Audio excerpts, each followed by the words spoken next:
back to Siddhika Education Hub. This is me, this is my channel, and today I'm gonna cover a lots of topics, which is very small topics, and it is very useful and very easy. So please be attentive in my class. Transportation of nutrients in your body is called transport of substances. It is divided into what? Animals and humans. So these are the main topic we are gonna cover in our video. Okay, let's start. Now I'm gonna tell you the 4 steps through which nutrients can enter the body. So the first step is food to all the cells where it will be broken down, oxidized for the release of energy. Which means, what do you mean by this oxidation? I will tell you what do you mean by oxidation. The process of which oxygen is involved is called oxidation. Okay, let me explain you. When you're having your food, so the first step is food to all the cells where it will be broken down, oxidized for the release of energy.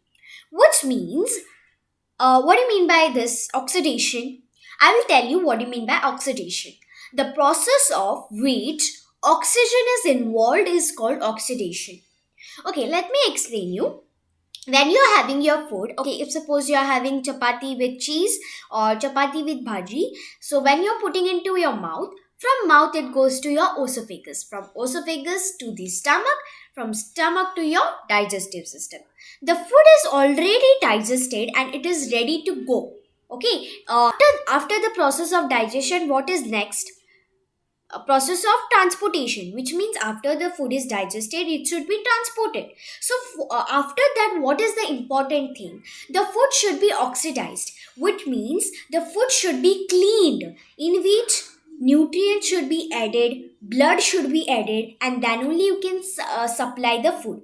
Talking about COVID pandemic 2020, now in those times a few people, like, they were sick, right? Only few people were sick, so they were visiting doctors, and doctors were ready with full precaution. They were full sanitized. After checking the patients, they were washing their hands. Before checking the patients, they were washing. So when the patient used to enter the cabin, the doctor used to inform him or her, before entering the cabin you have to sanitize your hand. What to do? You have to sanitize your hand.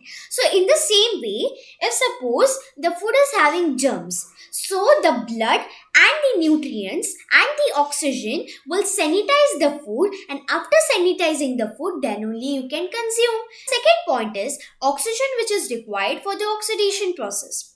Obviously, without oxygen, will the process of oxidation will be successful?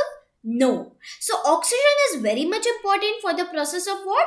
Oxidation. Third point, water and minerals which are required for proper functioning of a body of an organisms. Water and minerals which are required for proper functioning of the body of an organisms. So if suppose to make you all understand this point, I will give you an example. If suppose your favorite aunt has called you for at her house for dinner, and she's very happy, enthusiastic for calling you at her place for dinner.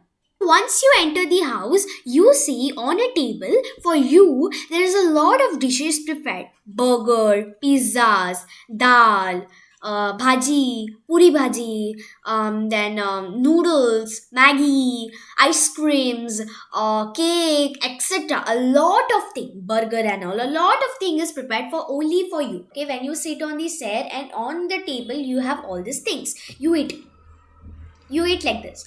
You finish everything, and you don't know that at your aunt's place there is no water. There is no water at all, not to drink also, because on that day only they don't have water, because light is only not there. How will the motor work? That's what. So she doesn't have water, and you don't know that thing. You are eating nicely.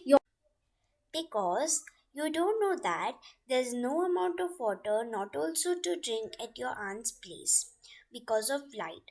So the my point is that how much amount of food you're eating, that much amount of water you have to drink. Otherwise, your food will not digest in your body. So balance of food and water is very much important in talking about the fourth point, which is waste products generated as a result of life activities which needs to be removed from the cells and the body itself. Now what do you mean by this? As I said, when you have a lot of water, along with that when you have a lot amount of food, it is okay to have that, and you should have. Listen to me very carefully. This is the main thing. Listen to me very carefully. When you're having a lot amount of food, you have to drink water.